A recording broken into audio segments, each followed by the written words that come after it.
I'm Adonis. And this is Jesse. And we are the Angkilan Warriors.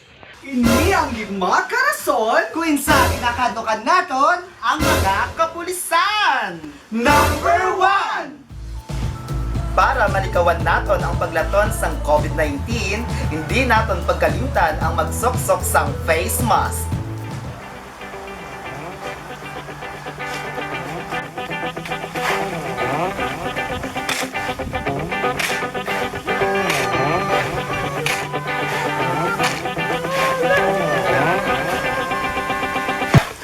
Uy! Face mask mo! Number 2! Hindi natin pagkalimtan ang paggamit ng face shield bisan din kita magkato. Importante man ina o kung hindi.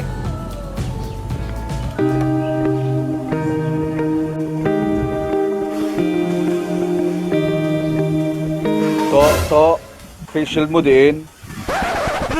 Pulis! Kuya Dennis, nagaparamanit pa. Hello, pulis! Why that face shield? Number 3! Para malikawan natin ang COVID virus, gina-implement talaga sa aton gobyerno ang social distancing. Di. Ay, mga tao kita ka mo diya. Oo, gani. Hoy, why ka mo kabalo nga gina-implementa sa aton nga gobyerno? Tuod.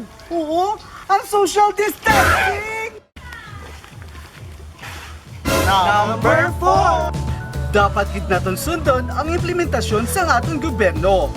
Isa ka rason nga ginadumilian ang pagtipon-tipon, paghampang kasugal, ilabi na gid ang madyong, baraha, amoy na ang rason para maguntat ang COVID-19.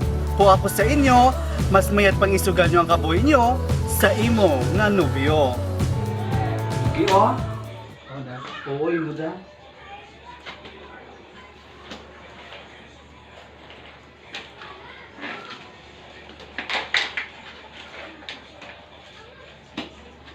Ano na di? Agi parot kaya ho? Ano parot? Hoy, ay tako pa doon nagbutang dyan. Sino na dyan Di kay sino ini nga barahan wala maging butang kay Why? sino ini niya? Bokon na talaga ako. Agi parot. Ano na nais naman? Hoy, Kung tako mo. Pang-report ako sa pulis. Kala mo? Number 5. Hangaw-hangaw, lantaw-lantaw, kay ang aton kapulisan nagalibot sa aton kabalayan, kay ang aton curfew alas 9 impunto. Ano oras doon? Basta curfew doon. Ayaw no! Nanay mo ulit ha! Nano ka mo? Alas 9 pa lang sa aga. Huwag ka mo kabalo nga alas 9 sa gabi ang curfew. Gani sa subong, patiyon na naton ang aton mga frontliners. Ilabi na gid ang mga implementasyon sa aton gobyerno. Kay kung ikaw ang madakpan, may multa ka na, mapriso ka pa! Batuan naton ang COVID-19. Mag-irinog yon, mag-irinog pong kag magburiligay. Let's fight COVID-19!